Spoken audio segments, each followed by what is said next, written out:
Assalomu alaykum. Jahon miqyosidagi global hodisalar hamda xalqaro maydondagi Markaziy Osiyo va bevosita O'zbekiston hayotiga daxldor voqeliklar tahlili xalqaro nigoh dasturida. Italiya uchun O'zbekiston Markaziy Osiyodagi muhim strategik hamkorlardan.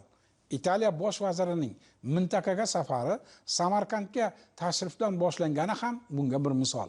Samarqand shahridagi Kongress markazida o'tkazilgan O'zbekiston-Italiya sammiti doirasidagi uchrashuv hamda rasmiy delegatsiyalar ishtirokidagi muzokaralar har ikki tomon uchun ham birdek manfaatli bo'lgan yo'nalishlarni belgilab olish, hamkorlikning yangi bosqichda rivojlantirish nuqtai nazaridan muhim ahamiyatga ega.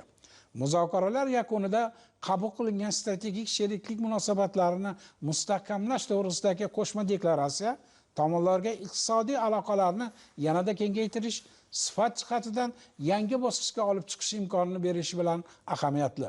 O'zbekiston-Italiya munosabatlari xususida atroflicha fikrlashish maqsadida bugun studiyaga yosh ekspertimiz Jahon iqtisodiyoti va diplomatiya universiteti huzuridagi Istiqbolli xalqaro tadqiqotlar instituti ilmiy xodimi Odilbek Manobovni taklif etganmiz. O'zbekiston-Italiya munosabatlarining keyingi paytda biz yuqori darajada rivojlanib, kengayib borayotganini ko'ryapmiz. Umuman olganda Italiyaning va Yevropa davlatlarining keyingi paytda O'zbekistonga nisbatan, Markaziy Osiyoga nisbatan qiziqishi ortib borayotganini kuzatyapmiz. Sizning shu borada fikrlaringiz qanday? Haqiqatdan Yevropa ittifoqining davlatlari nafaqat O'zbekistonga, balki Markaziy Osiyoga qiziqishi yildan yilga juda ham ortib boryapti. Siyosiy jihatdan qaraydigan bo'lsak, hozirgi kunda Yevropa ittifoqini uchta davlati bilan O'zbekistonda strategik sheriklik hamkorlik haqidagi bitim imzolangan. Birinchisi 2021-yil Vengriya davlati bilan imzolangan. Ikkinchisi bu Italiya bilan imzolangan 2023-yil va uchinchisi albatta Fransiya bilan bu 2025-yilga to'g'ri kelyapti. Agar jamoatchilik qiziqishi jihatidan olib qaraydigan bo'lsak, turizm sohasidagi bo'lgan ma'lumotlar bilan bo'lishmoqchi edim. Agar pandemiyadan oldingi va 2024-yilgi statistikani solishtiradigan bo'lsak, ko'rsatkichlar 70 mingdan 240 mingga oshgan. Bu salakam 3 barobar. Italiya shu sektorda 2024-yil Yevropa ittifoqi davlatlari orasida eng ko'p turistlar yuborgan davlat sifatida e'tirof etiladi. Italiyadan 2024-yil 40 mingga yaqin sayyohlar O'zbekistonga kelib ketdi. Bu albatta nafaqat italiyalik, balki Yevropa ittifoqi davlatlarini O'zbekistondagi bo'lgan madaniy va tarixiy meroslarga oid bo'lgan qiziqishini ortib borishini ko'rsatadi. Fikrlaringizdan ko'ryapmiz-ku, Italiyaning, Yevropa davlatlarining umuman O'zbekiston bilan yaqin aloqalari kengayib borayotganini ko'ryapmiz. Shu ma'noda Italiya bosh vazirining Samarqandda bo'lishi, davlatimiz rahbari bilan olib borgan muloqotlari va imzolangan hujjatlarning mazmun mohiyatini ochib bering. Samarqandda bo'lib o'tgan sammitda meni qiziqishimni tortgan 3 ta asosiy imzolangan hujjatlar bo'ldi. Birinchisi bu investitsiyaga bog'liq. Investitsiyalarni rag'batlantirish va o'zaro himoya qilish to'g'risidagi hujjat.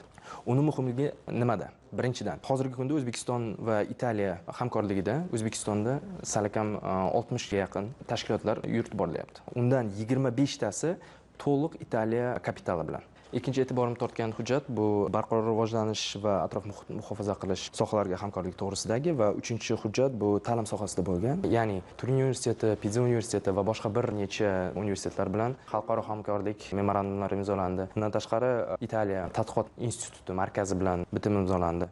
Qo'shimcha ta'lim dasturlari va madaniy almashinuvlar bu millatlar o'rtasidagi ko'prik bo'lib, har tomonlama samarali hamkorlikni ta'minlaydi.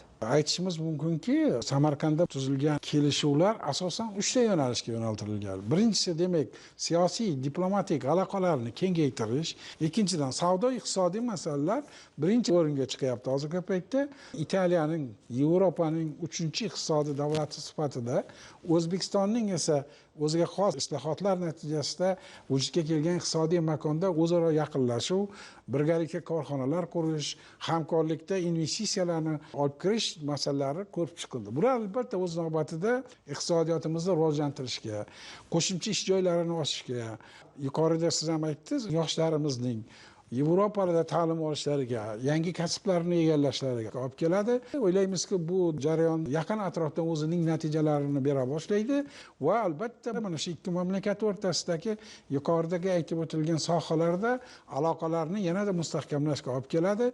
Bugungi fikrlaringiz uchun sizga rahmat. keyingi dasturlarimizda sizni kutib qolamiz. Bugungi dasturimizda jahon sahnida yuz bergan voqealarning ayrimlarini tahlil qildik xolos.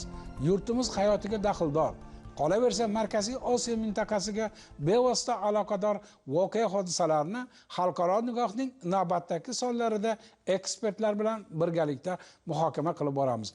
Bizni kuzatib boring, dunyoga biz bilan nazar soling.